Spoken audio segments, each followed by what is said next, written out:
They managed to take away the Center Seraphine and the Thresh, but T1 with a different mindset, trying to leave as many things open and trying to get as many of them for themselves as they can, as Renekton the final ban here from DRX. Presumably a Seraphine ban coming out from T1, meaning that DRX then get the Hacker in again, which this time there's no Udyr available for Cuz, meaning that he will be forced onto possibly something like the Nidalee. That's what junglers often go into when there is a Hacker, so you can't really play the Lilia, right? That's not a matchup where you're ever going to feel good. Where's but the Volibear, though? I was. Oh, sorry. You read my mind, Atlas. I was going to go there, but you went there before I did. So yeah, Volibear. I think that is a pick that, even though it hasn't been shown yet, T1 knows that we can go. But I'm not you know my opinion on leaving open Seraphine. Yep. Looks like we've got a tied series. Let's go. No, look, I don't think it's 100% over just yet. I think that Sulka's Seraphine has been up or down. You know, I think that there is not necessarily all that much skill expression when it comes to Seraphine, but we have seen her either look completely impossible to deal with, but she's also lost, right? So let's see what T1 do have as far as their plan. Varus just going to be locked in immediately. Wow, that is an interesting, and I gotta imagine it's gonna be Serpent's Fang Varus. This has got to be lethality Varus. I don't want to see no lethal tempo coming into this game. Although we have seen a variation of Varus where they go for lethal tempo but still build lethality, because it gives you the ability to kind of swap later in the game, which I think is really interesting. That was actually that was Deft. It was Deft, yeah. When he debuted the Varus this season. Yeah. He did do that. And it's nice. T1 are just going for a run back, and while it's not exactly the same draft, with the Nidalee, you know what's coming. It's going to be something like a Volibear, maybe it will be a Camille, but something that can actually get on top of this Gnar, lock him down, blow him up in squishy form, and presumably something similar from the top side. The key thing here about the Varus is that if we can get Teddy ahead, then a big problem of the Seraphine kind of becomes null, because if you just blow up people before they get the opportunity to be healed up, you're like, yeah, sure, that works. And as you already pointed out, and I think it's really important to note, yes, Serpent's Fang is really strong, but it's an awkward item to build for a lot of crit AD carries, because it doesn't really slot into your build, as well as previously the Collector did, which also was a lethality item, but had crit on it, so you still hit your 100% crit mark a lot earlier. But Varus, especially lethality Varus, will have no such qualms, and starting to look like T1 is actually going for an aggressive poke composition, which is basically a flip from last game, because the DRX comp, they want a group. This is a tasty Silas angle, though. It's some good ults on the opposing team. And it is also something that can go towards the top side as well. Still a fair bit of flexibility here on T1's side. If they would like to go there, the Lucian is going to be banned away, as it's an interesting ban, to be perfectly honest. This is T1 assuming that DRX could still potentially flex, just because Lucian, especially picked alongside Lilia, is a mid lane option. It's not like they're banning away bottom lane Lucian, so they're expecting the Seraphine to either go into the AD carry position or into support. Thank you, Reckless, for forcing me to say that. As Tahm Kench going to be taken away from carrier, and this is something we've seen alongside the Varus. 100% the right call. I think that normally you'd be like, you know, Tahm Kench might be played, but it's carrier. He's got multiple POGs on it. Just don't let him have it. Yeah. It's just not okay. And Varus, one of his weaknesses is, of course, that he is immobile. Yes, he has some form of defense in his ultimate, but as a whole, he pairs well with things like the Thresh that can both set him up and defend him, or the Tahm Kench, whose setup is not as strong, but very clearly is able to kind of keep him safe. Interestingly enough, this might be like a situation where T1 you're thinking about now picking up the Braum yourself, just for like the sheer amount of safety that it can provide for your carry. And if DRX find a little bit more backline dive, if they find an aggressive support here to go with what is already a pretty threatening type of death ball composition, as not as much peel, but a lot of offensive setup for Nidalee and for the Varus ultimates. And T1, this is looking similar, where they go for a draft that says we go in and either we win immediately or it's over. Yeah, and the other option here for carrier was just running back the Leona once again. I think that could have been a little bit more of a slightly more defensive option if you would like to. However, both of these supports just go in and most of the time die. As here is the Xayah. locked away for Bao. Definitely a defensive choice here, as it's just going to be the Lovers duo there on the bottom side. And now let's see where Can is going to go, or whether T1 have something strange planned for us. The DRX comp doesn't have traditional frontline, it just has a Gnar, but the combo, the wombo combo of a Gnar, Seraphine, and Rakan is disgusting. That's not okay, Atlas. That is not fun to play against. And this is rough, actually. Yeah. I was actually going to praise DRX for locking in the Gnar, because Seraphine Scion is free win territory, right? Like, that is just very scary. However, Gnar does very well into Scion in the lane, but what T1 have done, they've gone and just picked the Scion into the Gnar anyway without having the Seraphine payoff on top of it. This is going to give them, you know, a big burly guy. Does give T1 a lot more options when it comes to team fighting, and even having Faker on Silas, he's going to be able to run around that front line alongside the Scion and cause a ruckus. But it is definitely a very different feel on this side, and I'm not sure how I feel about it. The thing for T1 is that whether or not this is successful, in my opinion, hinges on two things. One, can Kana stay alive and do well versus Gnar with no attention whatsoever? Because that's angle two. I think Cuz is super enabled by the mid and bot side, because Teddy and Carrier will have perma prior, right? Varus is an incredibly strong lane, and the Fatality Varus even more so. And Silas, while his laning phase and straight up head-to-head aren't great, and engaging onto a Solka with beat drop is a little bit awkward, the skirmishing, the setup, and the pressure that should come out from that duo, combined with a Rel that can possibly roam, is insane. So basically T1 need to leave Kana alone, snowball the rest of the map, and then you're gonna be fine. But then if you look at the late game, if you don't outright stomp, this is like an Exodia level comp. Okay, the Gnar is a little bit, you know, he's a little bit conditional, but everything else, like, come on, Atlas, that is not, yeah, it's definitely tough. And yes, they will get outranged. I think the poke advantage is once again, like, on the red side of the Rift, right? However, there is dive options. They have the quickness, they have all of the defense available for Azire as well. I actually completely agree with you. When it comes to, you know, getting a death ball and having it work, the AoE, CC, all of the options here are for DRX, plus they have Seraphine. Because T1's fights late game, unless, again, Teddy and Cuz get, like, monstrously fat and you just blow people up, what's gonna happen is you're gonna want a front-to-back team fight. The sign really, like, basically forces you into that. If you would have gone for a Camille, you'll have a completely different draft where you can try to go for 4-1, poke a little bit, hang back, have your Camille skill up in the side lane and try to go from there. Instead, you kind of want a team fight later now, because that's where Sign gets the most value, but you're going to have a Silas who wants to dive into the enemy backline, you're going to have a Nidalee who outside of the spears kind of want to jump in, and you're jumping into a Xayah with Clench and Feather Storm, and a Seraphine. Yeah. That's not good, Atlas, and I feel like this is a repeat of game number 1, where if T1 win this, which I can still see happen after that first game, this is what's really hard. Yes. Veronica, I agree, because even in game number 1, we had the same problem where we're like, DRX have a really good draft. Is Faker going to find himself a bit of a trade? He actually walks past and nice spots out Pyoshik as well. Just, hey, what's going on in here? Successful, as Becca's standing on a ward. And let's just see how everything does go. I do find it very difficult, because T1 they manage to find victories with these drafts that do make people a little bit upset. You know, sometimes they shouldn't win, but they do, because they understand that even though the win conditions are narrow, they can hit them.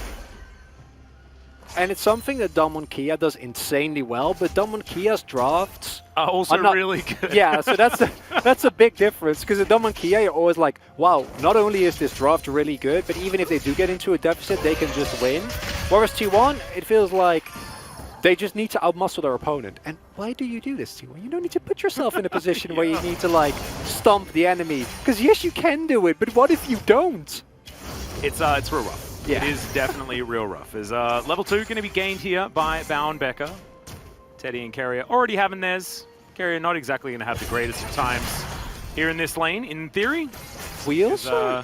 he's just pretty hopelessly melon. We also have double longsword starts here for both AD carries, which I think is interesting, not opting into what you normally see, which would be a Doran's Blade.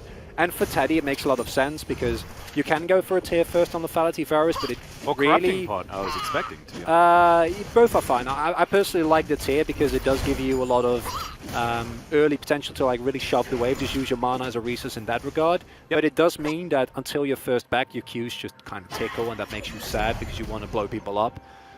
Oh, early angle from Cuz here. Yeah, looking to try and go aggressive. Is going to wrap all the way around. You can see Bao and Becca not getting wind of this just yet as the crashdown comes through. Carrier with a really nice stun spear. Not going to connect, but Bao still taking a lot of damage. The empowered pounce and the ignite going to come in, but the answering kill is there for Bao. As that is some feathers from the grave, picking up a follow-up kill. And it goes to Bao. It doesn't go to Becca. Oh, beat drop is going to connect here as Faker going to have to watch out. Doesn't say eat just yet as the bowling ball will connect eventually. But Faker not having to flash, he'll be absolutely fine. Not super happy, but with Soka's mana bar already expanded and the general lack of kill threat from Seraphine, it's not the worst. But the fact that Becca doesn't get the kill there with his ignite, but it actually goes to Bao, as you said, feathers from the grave, means that that's actually way better, right? Because yes, a kill goes to Cuz, that's nice, but he died. That's time that he didn't spend farming. He will be on the ward, so there's no way that Sorka should ever die here, which he won't, so that's good. Yep. But means Pioshik was able to just keep going. Yes, he ganked, but he still was able to find a lead. I think he might have gone for the topside Skydor as well, just find a full clear. So now you have a lead on that. Topside is going great. And if that spear connects, none of this is an issue. Yeah, that's the trouble, right? And it's a good cleanse out of Desire. That's why it actually missed in the end. So shout outs to Bao there for being able to reposition and not allow that free spear. The one upside is that with Flash Gun on Zaya, if T1 hits level 6 earlier, you can just you kill Zaya. It's just a free all-in. There's no cleanse, there's no flash, and you just jump on top of him, you throw your ultimates, and then you're basically good to go. Varus presses WQ and then say goodbye to half of your health bar. Oh yeah. I guess how it works. Kingen up here just continuing to get the shove onto the Scion, who is behind, but we of course expect it. Carrier looking to try and get some control back as Teddy wants to stop the Rel from being denied and will be successful in that one. Carrier can crash down as well. He's going to flash on in. You were talking about the lack of flash. Certainly going to be important as Faker finds the abscond, but able to body block is Becca, so Bao will survive this time. Defensive play has been super good from DRX. Every time that T1 go for a big play, you see the defensive Rakan play, making it so much harder to actually execute well on the play. Soka's ultimate. Yeah, does actually find it here onto Faker. The beat drop's going to connect as well, and Faker, you can't Kingslayer enough out of that one. The watch out Eve is not going to be watched out of, and Pioshik will be able to grab that one. Second kill for DRX, who have started off very well. And this is now Solka being able to get plates for his Seraphine, looking to try and power towards that Moonstone. This is frightening if you're a T1 fan. Remember what we said about T1 kind of having to win early on the bot side and mid? Yeah. It's not going super well, Atlas. Look, Teddy has a lead, okay? So that's that. nice, but that is also it. And look, Teddy has a lead because he stayed alive, right? Bao didn't get so lucky as Carrier going to find the Attract Repel Stump. There's the flash on in from Pioshik. It's a very sleepy Rel, and they're looking to try and take her down. No flash available. Becca secures it.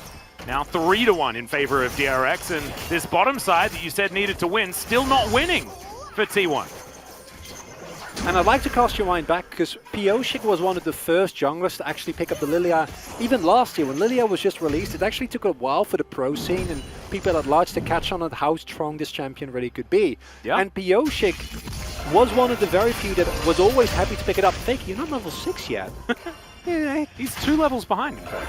Yeah. Sometimes when you die in the river, it is a pretty unfortunate situation, but still, he's looking for it. 2 levels down, finds level 6 here.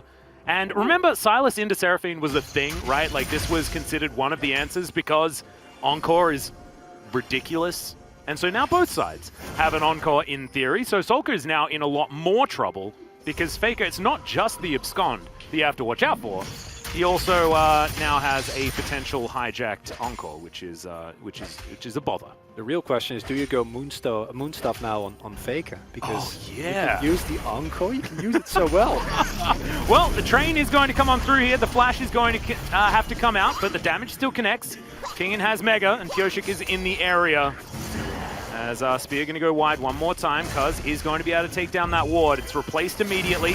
As, okay, Tract Repel is going to 100% deny Becca. That was feels bad. But still, this bottom lane absolutely fine on DRX's side. And Cuz looking for this early Herald. Going to have to pounce out of the pit, though, as Pyoshik says, thanks very much for the leash. As Solka's going to move on over as well. Sidesteps very nicely. The Spear. Faker didn't level his ult. Oh. I was wondering why he didn't go for... I thought he was holding it, because he went for the trade aggressively on Solka, and Solka was low. And I thought that he was... Now he has ult. Well, yeah. I mean, yes, now he has ult. That's You saw nothing. We saw nothing. You know, he's, no, but that's a big problem. Because if Solka dies there, the entire course of the game can look differently. And I don't know 100% if he would have, but he would have definitely had to flash the Encore. And he possibly could have died. And instead... And then also you lose control of the river, theoretically, because you can't move up as far without your flash. There's a flow-on effect, yeah. And this creates a situation in which DRX are just going to be able to extend this gold lead further. This is not a comp from T1 that is going to win late. Yes, you have a front line. Cool. Yeah, you're playing into what we currently perceive as the strongest team fighting champion in the entire game. Of course, other regions have different thoughts on that, but we're within the LCK. I think we can safely say that there is no champion as strong as Seraphine. Surely Teddy will be building towards the Serpent's Fang, otherwise I don't know why the extremely early prio on the Varus to come through here, but it's not looking clean from T1. And playing this even after last game of it, sure, you can make it work somehow. I don't know how T1, but you find an angle. But if you actually fall behind, it is definitely dangerous. Faker only behind 8 CS. As you remember, you know, you can see that he still does have a level deficit here in this mid lane after that early death, but hasn't costed him too much money. As Faker just sitting on this Encore. Might need to use it relatively soon, not entirely sure when he hijacked it. But now I'm just going to be able to pick up this farm. The wave clear on the Sylas starting to level up, as we can see. Wants to get towards that Everfrost as soon as possible. As here on the top side, bit of a battle as Canna not going to get pushed into turret range, but does have to flash the bowling ball. Cuz in the area. DRX immediately know that by the movement. The Scion had a friend, and Sylas also disappearing from the map. Going to mean that things are pretty scary if they wanted to go up for a follow-through. But as you can see, DRX ahead in every lane. It's close to a 3,000 gold lead for this squad. This game going even better than the early game of Game 1, and that was also very good. The more I think about it, the more I like the Zyra Khan as well, because they provide you with a lot of threat. Faker. Yep, Becker is actually rotating in. The Encore just going to 100% miss. As Cuz looking for it one more time. Very dead is the Gnar, as Faker's just going to teleport out. Says goodbye to everyone, and now he's backing on the top side of the...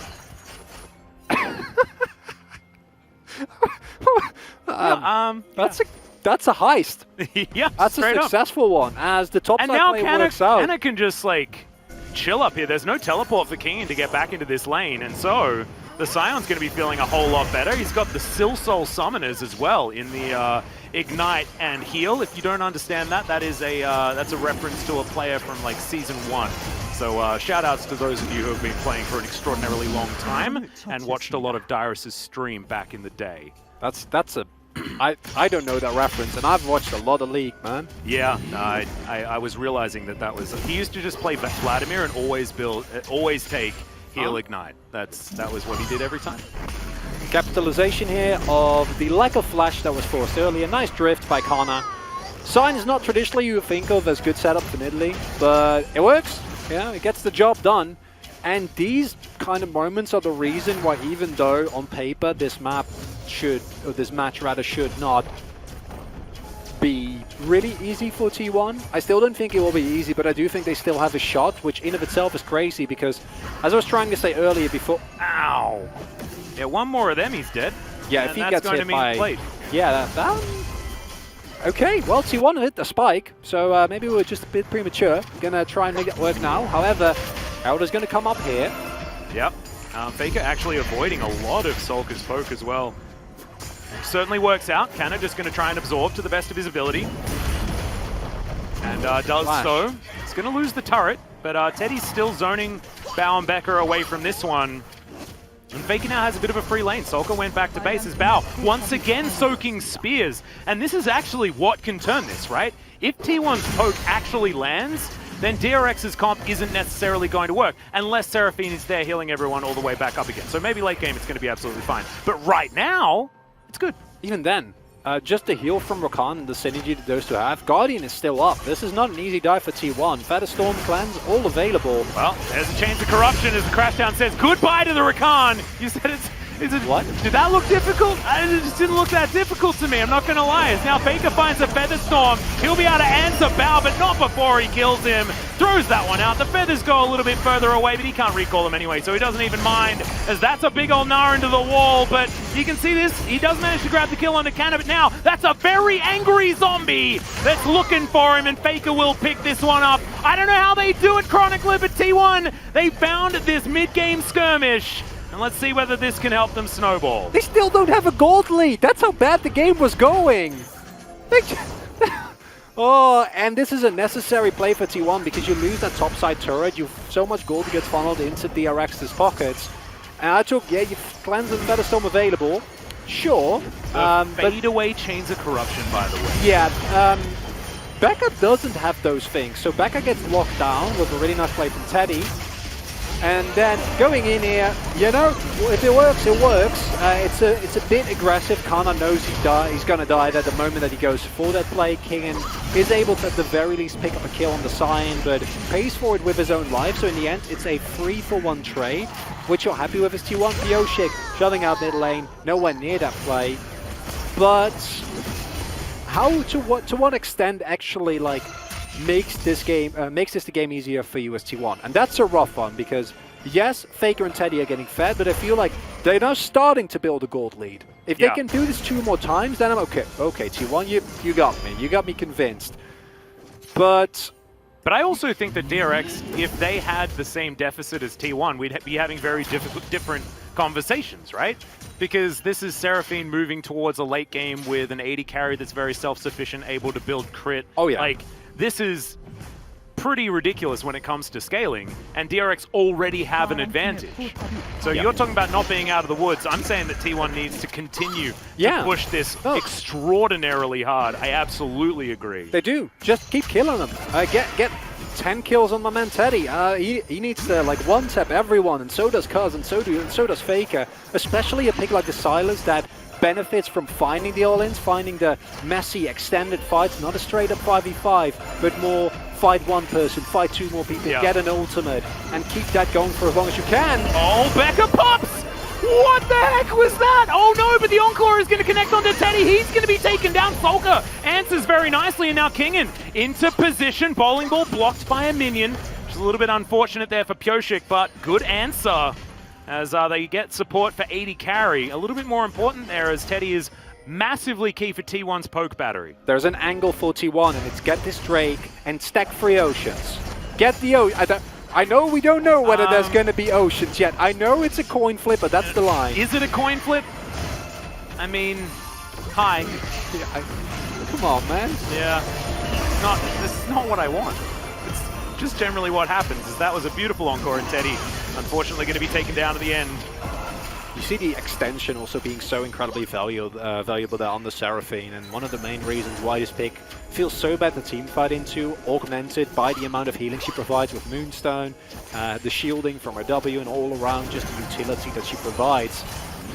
And T1 fought their way back from an early deficit, so that's something, I guess. But they shouldn't have been in an early deficit, and they still need to keep out-executing their opponents to a point where you just... what? It's hard, but they can do it. We literally just saw them do it, so it's possible. But they need to hit the big poke. They need to find the angles, or Faker needs to find the most insane all-in ever. And I've said that before. That was when Prince killed this DRX. You need to find the most insane all-in ever. And then it's a Mirad them at the Baron. He literally found exactly what you asked him to do, which is 100% the analyst's dream, is King in. Only mini-Gnar right now, as Cuz does have the smite, so that is going to be the Infernal Drake lockdown, and as we can see, it is a Cloud Soul. This game... you had one job. What? Obviously, if you've been watching throughout this season, my one job is Cloud Souls, okay? Yeah, but no, that's not the job so we want. I did my one job. No, it's not the job we want you to do. Are you saying that I've been paid for the wrong thing this whole time? Because Yes. I've been trying really, really hard to get these Cloud Souls, man. Oh, dear. Have you been ignoring the feedback sessions about Cloud Souls? I just don't check my emails that much, you know? Come on, man. I'm sorry. I'm too busy thinking about League of Legends. It makes sense. And clouds. Yeah.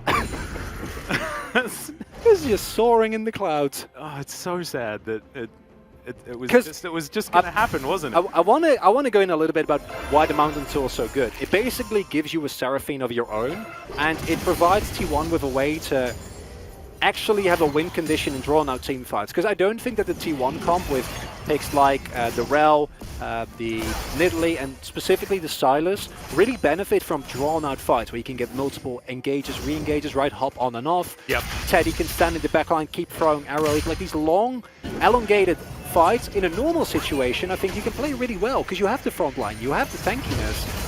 But the problem in this situation is you're playing against a Seraphine, so it feels to me like that's just not an option as... Oh my goodness. Damn, Extraordinary amount of vision control here that Cuz has been able to put down. As Shirley just going to disco for a little bit. That was really cool. Are they going to be able to take it down? They do, denying the charge. And that means that that outer turret is going to remain standing. Actually very important here for T1. This going on the Cloud Soul, it's happening again. Yeah, we're doing it. Oh my! I really have to release that album. It was Chaos Storm last time. Yeah, I think that's still going better. to Chaos Storm. There was a bit of that actually. There was DRX last game. Yeah. Probably should have mentioned it. It's like, you know, it's free advertising. It is for the upcoming single by Atlas. We don't know what kind of music. No, you were gonna release it. You're the musical boy. You were in a band. I mean, we'll have to do it together. Okay, I won't feel good stealing that from you. And I T1 can do an ocarina song. And there we go. Got it on lockdown. And hell yeah. T1 kind of need to steal this game away from DRX because now we're 20 minutes in. It's dead even. I don't think you can get away with that as T1's team comp, and it's coming off the game we just saw. I'm not going to call this one until the Nexus has fallen. No, you can't. You straight up can't. Not allowed. That's the thing that makes it so difficult, right? T1 just warps these sorts of situations even when the draft says no. They do just have a habit of finding the correct plays to navigate their way through. They shouldn't have to. It shouldn't be this difficult, and it shouldn't be this narrow. However, as Cuz misses a pounce, is going to still get the takedown and will get the leash from Faker to pick up the blue buff. King going to get slowed down there. Guarantee you, King's damage at the end of the game is going to be great. And he's going to have done Teddy might be up there as well. Well, that's actually an interesting thing because it's a lot of flat damage, right? And it looks really good. And the main thing it does is provide pressure, as we see here, because it just gives you freedom to now start sieging. And that's, as you pointed out last game, what a Pokemon loves to do. You just want to throw out your skills and throw and throw and throw. I actually wouldn't mind if Teddy gets a blue buff at some point because he can also... Oh, he should be. He should be getting them, but he's needed here to keep throwing out poke. As Cuz is going to get nailed by that bowling ball. That was actually very nicely aimed by Kyoshik. Chance of corruption going to be avoided by the grand entrance. Very nicely done by Becca. It's been tagged by a few too many of those. As it's a bit of a 4-1 situation, and Faker actually doing some decent work in the side lane here. And Faker is actually hard to deal with because we already talked about how the Silas is a possible answer to the Seraphine. But it's also really good against the Gnar. Like, the early game is atrocious, so you don't want that matchup. But once you get some AP... yeah, in a side lane, it works. Exactly. You love extended trades. You can actually get on top of Gnar. And a non-conditional Gnar into the wall. Yes, please. I'd take that. You've taken Conqueror, which is only going to help out with that. And with the Everfrost, I mean, you've just got so many CC options. You're exactly right. As a 5-stack... Dark Soul as well in the inventory of Faker. Cuz just picked his one up. I love it. You know, take the risk. Get the Dark Souls. You need those stacks, boys, because if you don't get the stacks, you don't blow them up. It's going to be a painful one, as we do see the Morellonomicon coming out from Cuz. Considering what they're playing against, I like it. I think a reliable source, although Nidalee is not the greatest, should still be able to get spears and then have it stick a little bit better. I still want to see that Serpent's Fang. Yeah, me too. Hopefully that's coming next here for Teddy. Certainly a lot of different options that he can go towards, but I think that would 100% be the best one. As we're still just fighting over control of this mid lane, which inherently means fighting over control of this Cloud Drake that is going to be spawning. Yay, Cloud Drake. Yay, Chains of Corruption missing. Getting yellow peak flashbacks now to when Varus first came out. It's just the most difficult ability to land. It's not easy. You can give this one up. That's the one upside as T1. Yeah, like, it's Cloud Soul, who cares? Yep. We don't mind at all. Because if it's Ocean Soul, this is a do or die situation. You cannot give Ocean 100% to a Seraphine comp if you're the Poe comp. In this case, you know, sure. Well, Guardian going to help keep Bao safe. As T1 continuing to siege here, actually. Getting a fair bit of work done to this inner turret in the mid lane. Faker holding onto the top side as well, and you can see exactly why. I think this goes back to, and was very beautifully illustrated by the vision score show-up between these two junglers. Cuz has been in there just clearing things out exactly where it needs to be cleared out. You can see there's vision on the bottom side for DRX. T1 don't care. They've been playing a top side 4-1, and that's allowing them to consistently deny the enemy jungle and get themselves back into this game. And as you can see, it's about 1,200 the lead now as those two turrets did fall down. And once again, T1 ripping apart the map with better macro against DRX. It does really feel like the story of this series. He's going Surrealness first. I'm so sad. I was looking forward to, obviously, Surrealness is an amazing item. It's really, really good. It provides you with a lot more I wasn't going to say frag. anything. I just wanted to let him disappoint you for me, because I don't think I needed to say anything. Really appreciate you giving me that opportunity. Yeah. It's nice. Serpent's Fang has been, I think, disabled in the LCK. Be the case. Prove me wrong. As the Baron, once again, going to be taking some damage here. He's taken a lot of abuse, to be perfectly honest, this series. As the train's going to come on forward. The engage from Becca comes out first now, as Canna is actually going to be able to disengage very effectively, but Carrier gets denied his all in. That's a huge encore as Becca going to go down first, but Kingen says, Canna, you can do it. I can do it too. Canna gets into the back line, not quite able to get the work done. Double kill for Pyoshik now, as this is the DRX team fighting comp. Faker now looking for his ability to get in. Does manage to land it. Kingslayer goes down as well, but he's extraordinarily low and will be taken out by Kingen. Cousin Canna now trying to do what they can. It's closer than it could have been, but Canna should be taken out. The damage threats are now gone for T1.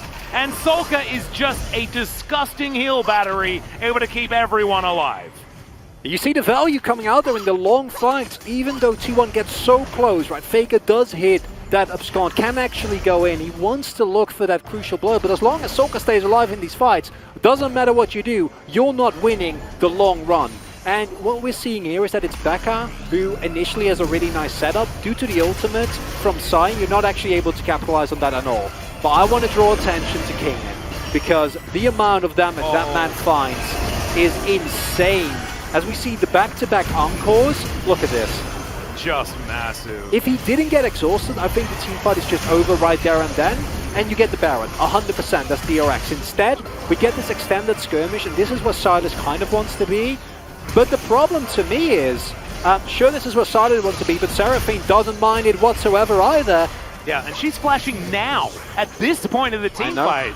And I think a lot of it comes down to the fact that Faker's ulti got completely sidestepped, right? And then Solka hits two people, two of the ideal people. The other two move into a position where they straight up just get gnawed into oblivion.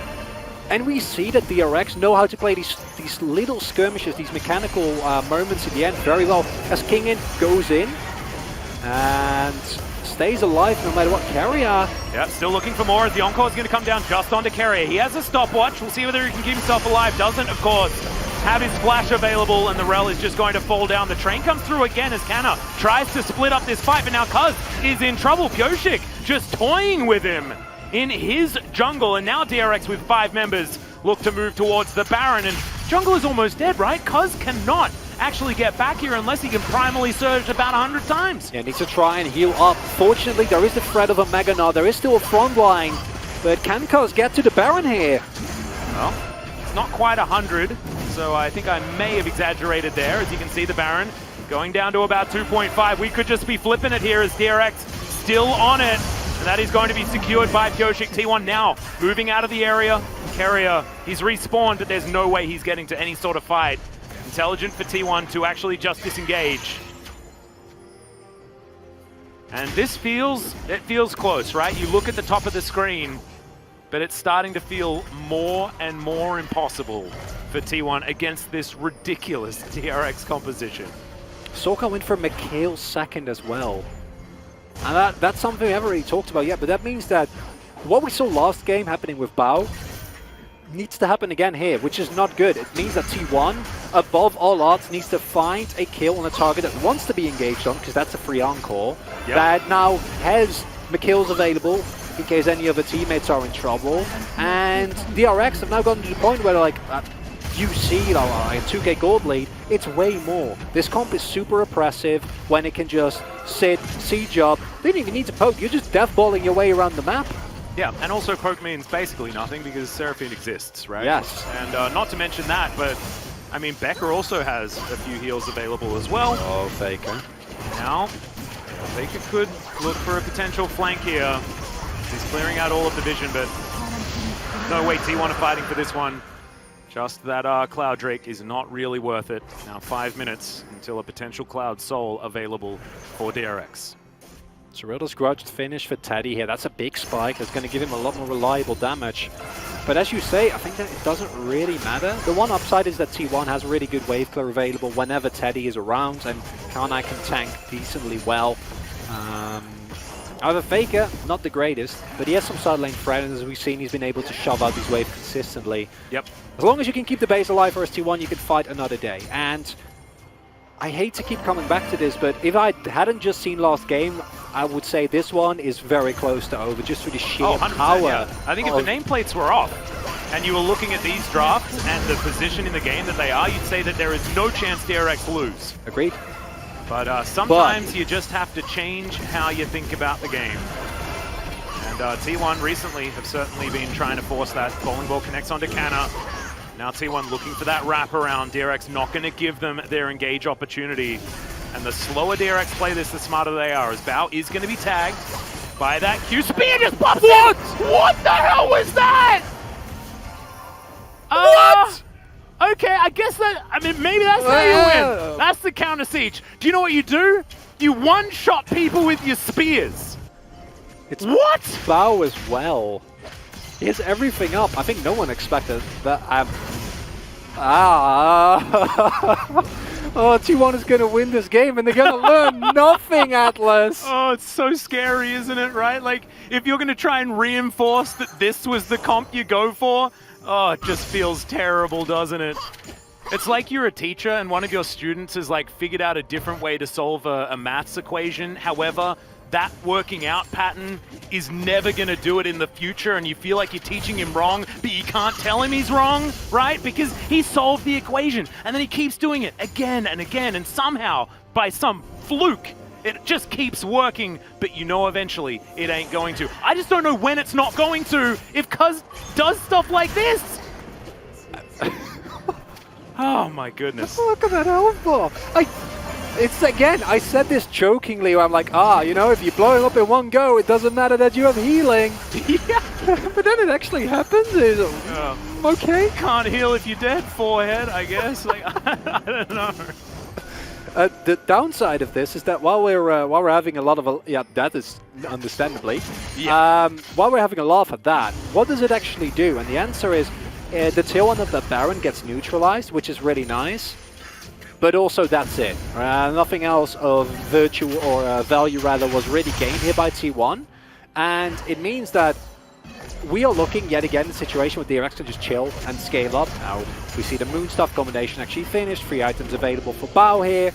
Kingin, who's been playing like a madman on the Gnar, getting closer to his next item as well. And honestly, as DRX, as long as you deathball and you don't have your people nuked out of orbit from nowhere, you should be fine. And I think that a DRX at the start of the split, and I really want to make this case, would have gone for an engage there. Because I think the problem here is they give time to T1.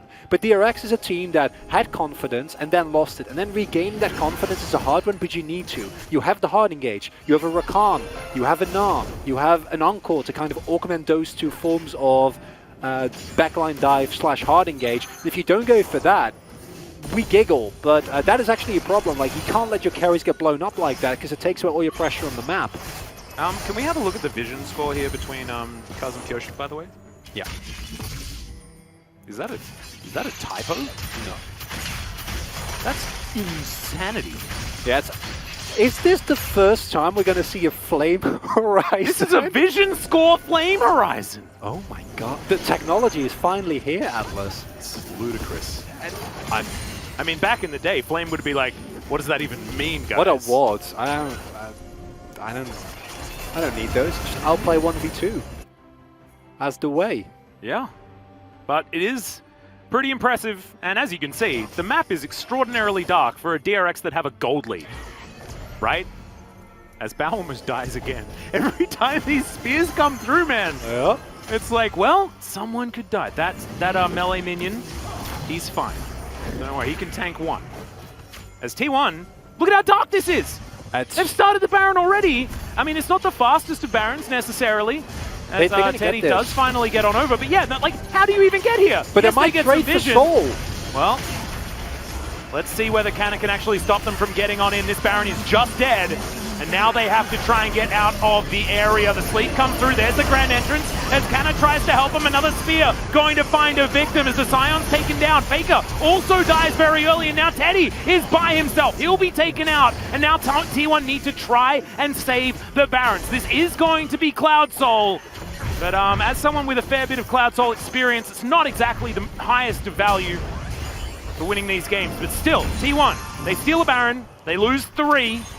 And now DRX are looking to try and push this one down. Cuz' spears are terrifying, but if they avoid them, things should be all right. Pick up this free turret, then move towards the Drake.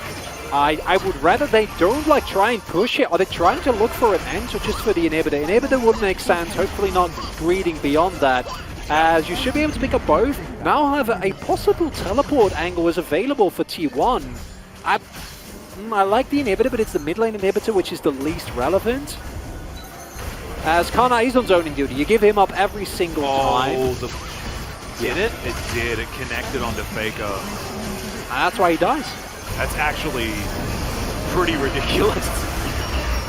And then we get the follow-up, the chain CC, Cuz gets a very nice last little play. As Teddy might be fine here, not with Pioshik also jumping over the wall, unfortunately for him. Pioshik played that absolutely immaculately. Yeah, it was really, really good. And this is coming from a player who's been super inconsistent throughout the second half of the split. First half, not nearly the case. Clouds are now available for DRX, and I think... Oh my goodness, it happened! Huh? It's in the game. Yeah. I thought it wasn't on the Korean client, but it's there. Serpent's Fang? Yes! In our games? What? Oh my god. I could have sworn. Well, Teddy's got it now. Let's see whether it's going to be the difference maker. He, of course, still needs to be able to land his abilities, but it's going to be very, very helpful. I thought you were doing a bit about Cloud Soul. You were being, like, ironic about how the technology is there, Cloud Soul's there. We've not seen that before.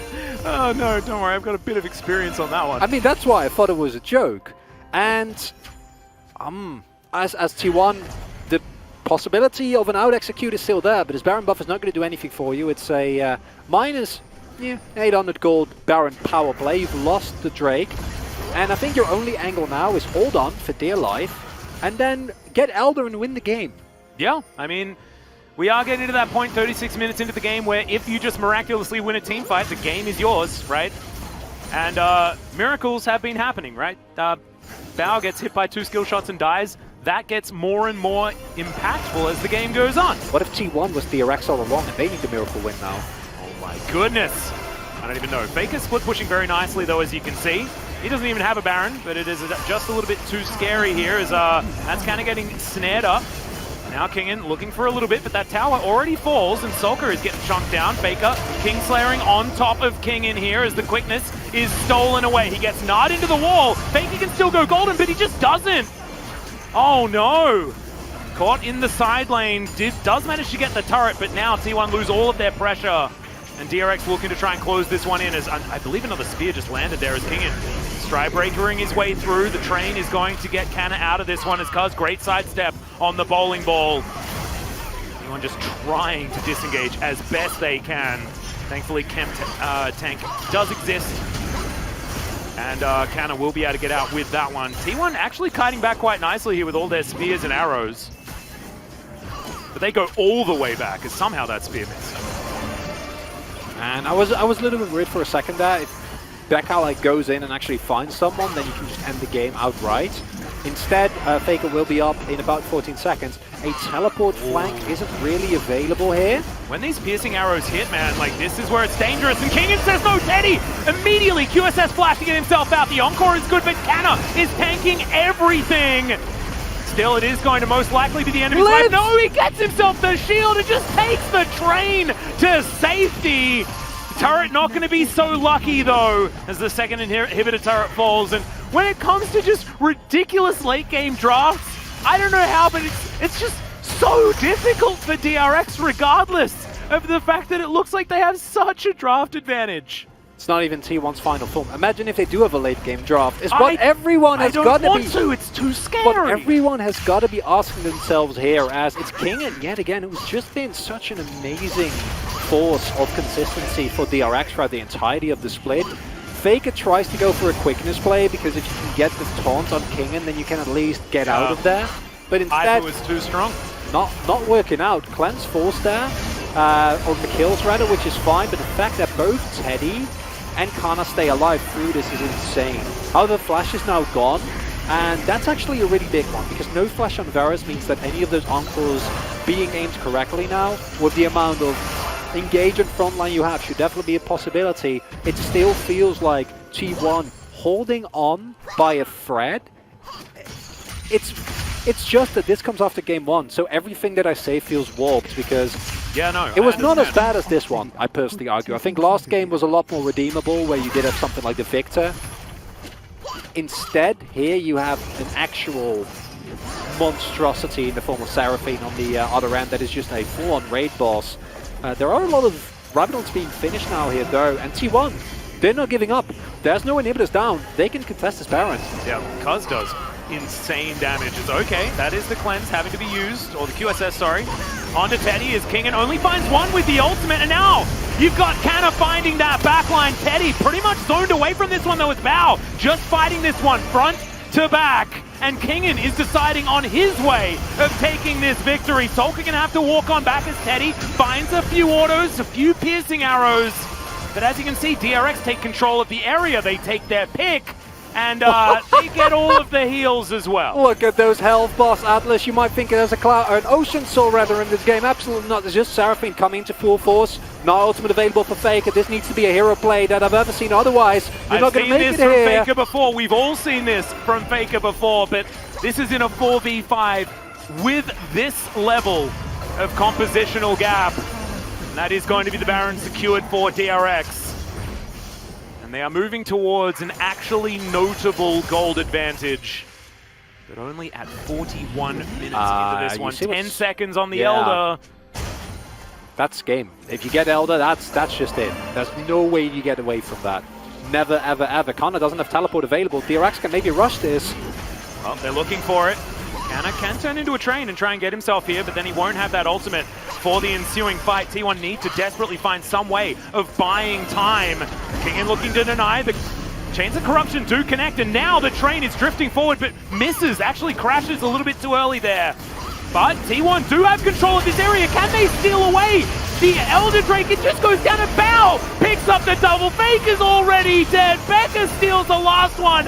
DRX will win game 2. And I thought this was a pretty comfy way to get a 3-0 for T1. But DRX have done it. They found the draft. They found the final team fight. And despite it not necessarily looking convincing, in the end it will be DRX tying up the series. And in game number 1 you get away with it, Atlas. In game number 2 you get appropriately punished. Absolutely. Seraphine makes it through the draft, and DRX show why this team is in the playoffs in the first place. Yes, we did not see this DRX for the second round, sure thing, but when it comes to playoffs, the only thing that